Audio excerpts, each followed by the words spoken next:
NBA Finals Game 4 this Friday night on ABC. I've got side, total, player props, adjusted series price, picks, free plays, recommendations, analysis coming up for you right here, right now. Hi, this is Steve Merril, WagerTalk.com, right back here on WagerTalk TV. And thank you for hitting smash that like button. Positive comments below. We've had over 70,000 views in the first 3 games. I'm doing every playoff game this postseason. We'll continue it. We're at Game 4 here on Friday night, ABC National TV, 8:30 Eastern. Thunder, Pacers. Thunder down 2-1, but they're still a minus 200, minus 250 favorite in this series. I'll talk about that in a moment. I do think there's some value now with the adjusted series price. But Indiana got Game 3 as a home dog, and the public is heavy on the Pacers once again. They've been on them in all 3 games. They've cashed 2 of the 3. But in my opinion, Oklahoma City's been the better team overall. They outplayed them in Game 1. They were up 15 in the fourth quarter, never trailed until 0.3 seconds on the clock. And then they dominated Game 2 as expected. Game 3, 1-1 back in Indiana. Could see it going either way. I thought the Thunder would come out strong. They did, up 32-24 in the first quarter. But unfortunately, we had the first half, and they were down at halftime because head coach, once again, puts in backups. Just thinks he has to play 10 or 11 guys in the NBA postseason. I'll talk more about that in a moment as well. But once again, OKC's been the better team with their starters out there. And even though they trailed at the half, they come out in an 8-0 run to start the third quarter and take the lead. But Indiana used the home crowd. It was their first NBA Finals home game in 25 years, a quarter century, and that energy did pay off in the second half and the fourth quarter. They pulled away with the win. I think OKC gets back on track here, though, in Game 4. Hefty price, though, -6. So once again, you're laying a big number. You can obviously split that up into shorter numbers if you'd like. First half line is around 3.5. First quarter is -2. As I mentioned, OKC didn't cover the first half, but they were up 32-24 in the first quarter early. I think the first quarter play -2 is worth a look. They're the better team, the better defensive team, and now they have their backs against the wall. And yes, I'm well aware that the Thunder is 0-8 against the spread on the road this postseason. They have definitely been better at home, but they've also been a pretty good play in general off a loss. And I think that situation trumps the negative road numbers here in Game 4. Also, Indiana with the Game 3 home win. I think it'll be a little bit of less of an electric atmosphere. Thunder want to punch them in the mouth first and hold that lead instead of giving it up like they did the other night. So once again, OKC -2 first quarter might be a nice way to get that -6 full game price down to a more reasonable number. We're going to look at the total in a moment. Let's talk about that adjusted series price. You know, when the series began, Thunder were anywhere from -600 to -700 favorites, and then when they lost Game 1, it dropped down to -300. And I told you I liked them in Game 2 as an 11-point favorite. I liked them in the series still. Recommended the adjusted price of -300. It then went up to -500 for Game 3 when there was 1-1. But now it's down to -220. In fact, one of the Squares books around, the South Point, a very public book in Vegas, is -200. In fact, the best price is at South Point at -200. The best price on Indiana, if I look at the odds logic screen, is at Pinnacle, a very sharp book, +189. They're only +175 at South Point. So my point is, the sharp square divide between the books is showing some value on Oklahoma City, and I do like them at -200 to still win this series. Yes, I know they got to win 3 of the next 4. Pacers only have to win 2 out of 4. But OKC should get back on track here as a 6-point road favorite, and then they'll be a hefty favorite in Game 5 at home. So this is the pivotal game. There's no question about it. If you like Indiana in Game 4, you'd like them on the series price, but I think OKC wins this game. Different ways you can play it. Maybe first quarter -2 to get that price a little cheaper. But I also like them on the series price, -200, -220. I think they get back on track here in Game 4. And even with Indiana's nice run of the postseason, by the way, the Pacers have the most wins, 14 playoff wins this year. OKC has 13. Oklahoma City still is the number 1 defensive efficiency rating, the number 1 net rating, actually number 2 net rating. The Cavs have the best net rating because they blew Miami out in that first round. But still, OKC has the best defensive rating in the playoffs, best all regular season by far. Indiana, even with this great run to the finals and up 2-1, they still have only the 9th best defensive rating this NBA postseason, even with all the wins. They're not a good defensive team. OKC holds a substantial edge.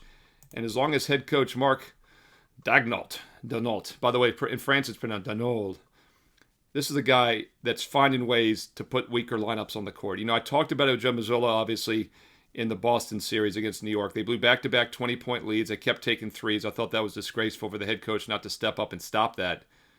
OKC had 68 wins in the regular season, by far the best team, and he did do a great job load management, 10, 11 guys on a regular basis. But it concerned me on Game 3 the other night when the announcer said they asked him, what do you look at number 1 on the stat sheet during a game in the box score? He said, minutes played. Now that makes a lot of sense during an 82-game regular season. Doesn't make a lot of sense to me in the playoffs, especially in the NBA Finals, when you have 2 to 3 days off in between every game on average.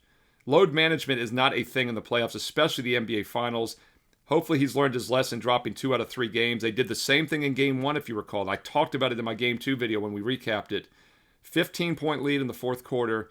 They blow it because they sit guys. They don't go big. He goes small. He puts Holmgren on the bench.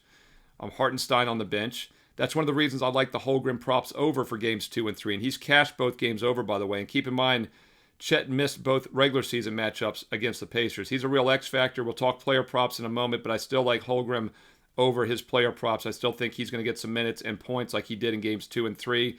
But Hartenstein did not play a lot. He came off the bench. He started in the Minnesota series. He's coming off the bench now. Doesn't make sense. Kason Wallace is starting, smaller guard. I look for OKC to get smart, go bigger, keep the starters out there more, and that should make a difference here in Game 4. By the way, I know you all have been loving the charts, the stats from our chart daddy, Ralph Michaels. As you know, our producer, Dan Alexander's getting married. Married? 16 Candles, one of the best movies ever. I know most of you weren't born 41 years ago, when I think 1984, 41 years ago when it came out. Hey, if you're a 16 Candles fan, I know we had some Seinfeld references, Caddyshack references, 16 Candles, top 10 comedies of all time. If you have not seen it, check it out. And anybody's in their 40s or 50s like me, I know you've seen it, you appreciate it. Drop some of your favorite lines below. But once again, married! Dan Alexander getting married this Saturday. So not producing this video, but we're going to still try to get some charts and graphs and stats from Ralph Michaels whenever he can. And Stat Daddy at CalSportsLV on X. Ralph Michaels, WagerTalk.com. Sent me some Game 4 NBA Finals numbers, and these are pretty interesting. First of all, this is only the 4th time in the past 22 years that we've had a home dog straight-up winning Game 3. So it's only happened 3 other times going back to the 2004 Finals. And I'll give you the results now. They're kind of wishy-washy. By the way, teams that win straight up as a home dog in Game 3 in the NBA Finals the past few decades, they've gone just 1-2 straight up, but 2-1 against the spread. The team that won was the Pistons back in 04, the 04 Finals. We talked about them, right? They won 4 out of 5 in that series as a dog against the Lakers. They just had that series mispriced from the start against Shaq and Kobe. So once again, the last team to win straight up as a home dog in Game 3 and then win Game 4, you got to go back to 2004, 21 years ago, and that was the Pistons. So Pacers looking to do. The other two have gone 0-2. In 2015, the Cavaliers lost by 21 to the Warriors after winning Game 3 as a home dog. And then a few years ago, 2019, the Heat beat the Heat lost to the Lakers by 6. So once again, the other two teams have gone 0-2 straight up, losing by 21 and 6. But the Heat were a big 7.5-point dog. So based on this spread, though, neither one of them would have covered. Wanted to point that out. Very rare that a home dog wins Game 3 like the Pacers did on Wednesday night. And then, of course, a deeper dive, I wanted to look at a chart which talks about the over-under numbers in Game 4. And we'll talk about the total now. If you look back over the last 22 NBA Finals, Game 4s in general, just on the blind, have gone 17-4-1 to the under, 81%. In fact, if you take out 3 way back in the day, if you look at just the last 19, the under is 16-3. So once again, the last 19 NBA Final Game 4s have just blindly gone 16-3 to the under. It didn't matter if there's a win or loss. By the way, road favorites in Game 4 over that span are 7-1 to the under. And we have seen this total drop a bit from earlier games. If you recall, Game 1 stayed well under. I gave that to you as a free play here in the video. I was neutral on Game 2. It landed 230, got up and over 227.5. 230, by the way, was the high total for Game 1. And then Game 3 stayed under 226, landed 223 the other night, but it was very high scoring out of the gate to start, then slowed off a little bit down the stretch. But now we see the biggest adjustment in Game 4. Totals around 225.5. I will point out, though, that 2 of the sharpest books in the world, Pinnacle and Bookmaker, both have 226. BetOnline is also just as sharp, has 225.5 juiced over. So once again, 3 of the sharpest books in the world are leaning over, Pinnacle, Bookmaker, and BetOnline. So for what it's worth, the sharp book lean is over 225.5 to 226. But history once again shows now 16-3 the last 19 NBA Game 4s in the finals. And by the way, the average line during that span is just 203.5. 22 points lower than this, and 16 of the 19 have still gone under. So you might say, oh, there's tons of value. But what's interesting is the only time that we've had a line bigger than tonight's line, or the Game 4 line this Friday night, was back in the 2017 finals. We had a 218 between the Cavs and Warriors, and that was one of the rare overs. In fact, that's the only over the last 10 was the only time we had a total bigger than this. So, yes, history shows these games are lower scoring, but I think the Thunder will play pretty good offensively. And once again, it's hard to trust that Indiana defense. And we know the Pacers like to play fast, and they've been a great offensive team this entire postseason. And by the way, looking at playoff rankings only, these are the second and third fastest teams this NBA postseason overall out of all teams in the league. So it's been a very fast pace, and this is now the lowest total of the series so far. I think it'll be a high-scoring game, but once again, history says the under has been cashed in Game 4. Hey, let me know your thoughts on the side, the total. How are you approaching this? Are you playing the adjusted series price? Comment below. I do truly read the comments, and I reply back. And once again, if you're liking these free play videos, all I ask is a thumbs up, like, and a positive comment. If you don't have time, the 30 seconds for a comment, just take the 2 seconds and hit the thumbs up like. I've done every NBA postseason game this playoffs. I did every NCAA tournament game from the playoff round in, every college basketball postseason game in the NCAA tournament and NBA playoffs, and we've got more to go here. I will keep them coming. All I ask is a thumbs up like. Boom, you already did it while I was talking. Many of you do at the minute the video started. I'd love the support here on WagerTalk TV. And don't forget, if you want instant alerts when these videos go up each and every day, NBA Game 5, by the way, is on Monday night. We'll get that up either Saturday, most likely on Sunday.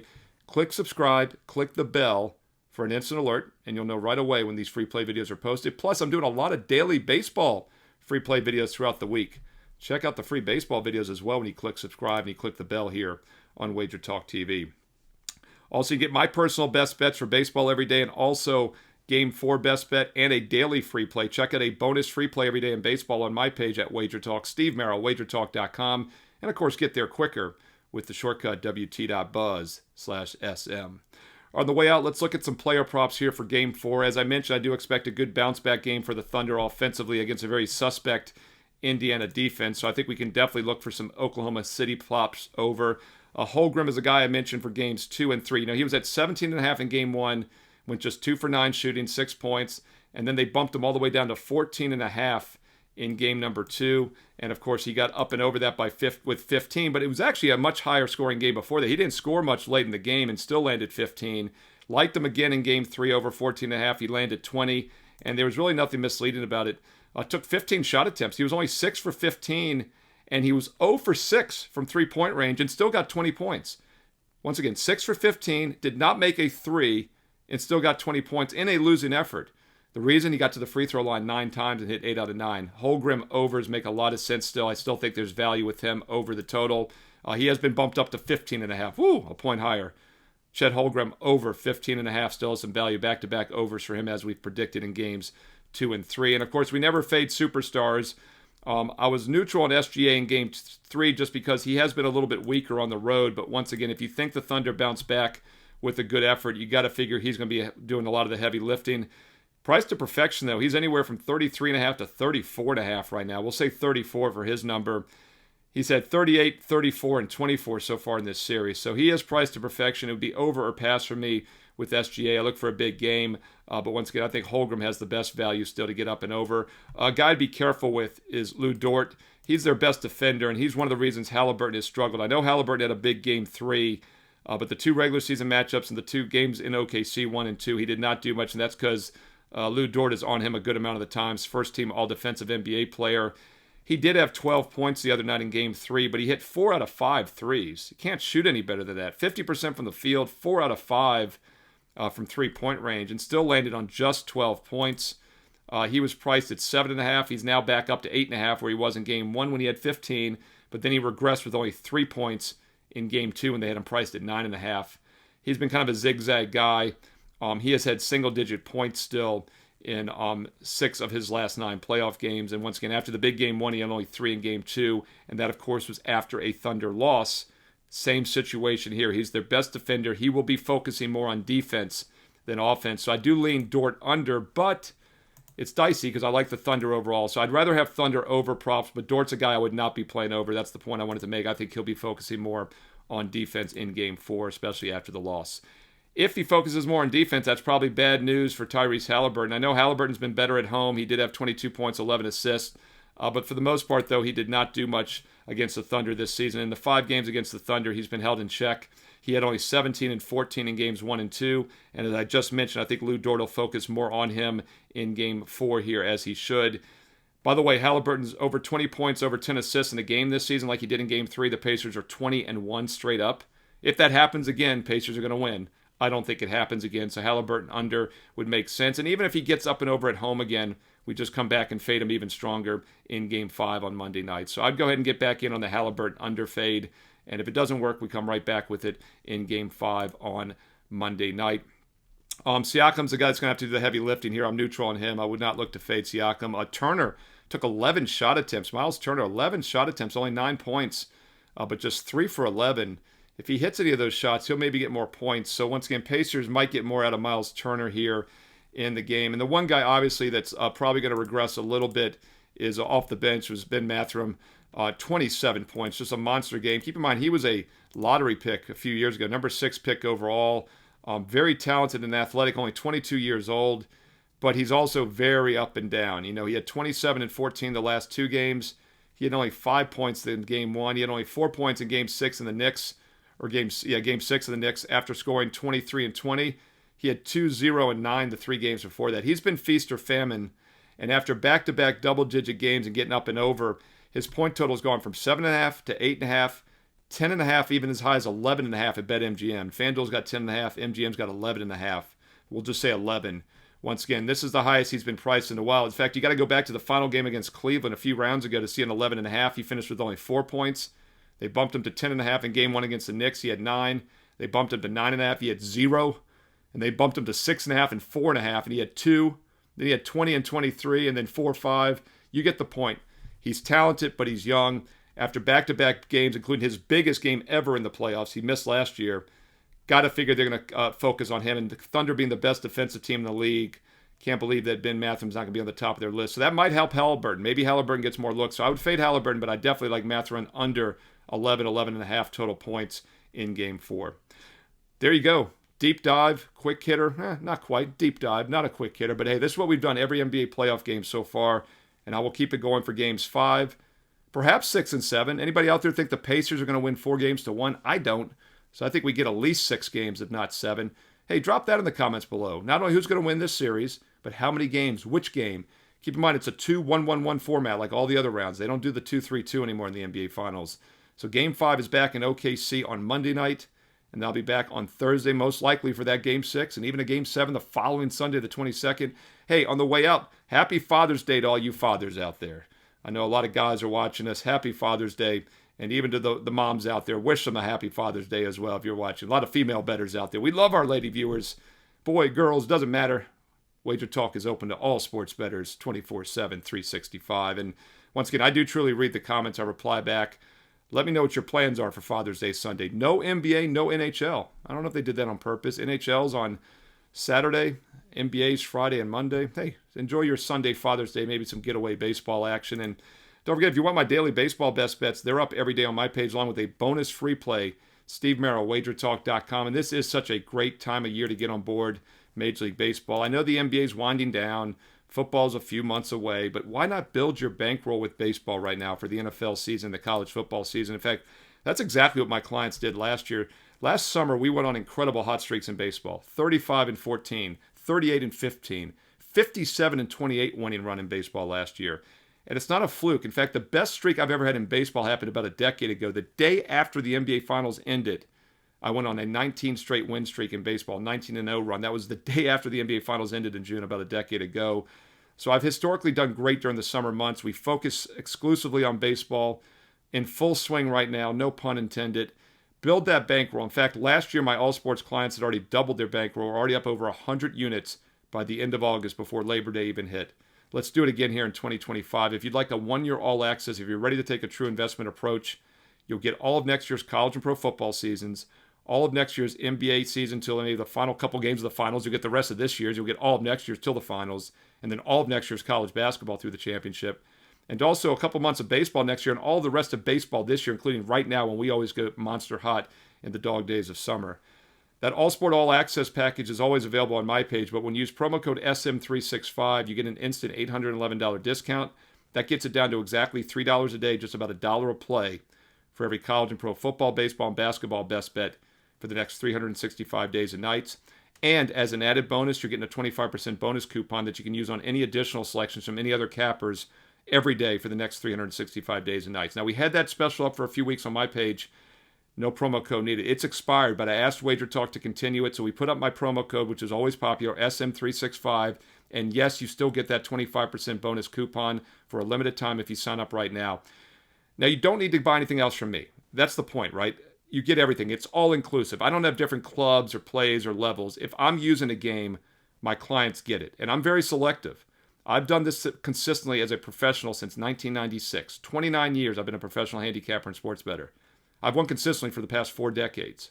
If I have a game, my clients get it. And I'm very selective. 1 to 3 best bets per day on average for all sports, which means that last cut is pretty strong also. And that's what I put it up as a bonus free play. So be sure to check out that bonus free play every day on my page at WagerTalk.com. But my point is, I do baseball, football, and basketball, 5 sports. You might want a hockey play. You might want a fight play. You might want an auto racing play. You might want a golf play. You might see somebody has a strong 5% play. With this 25% bonus coupon, you can get any additional pick for the next year, unlimited every day, and receive an instant 25% discount. You can even use it on $5 Tuesday, I believe, and get it down to $3.75 Tuesday, if my math is right. I got to do that in my head. Yeah, I think that's right.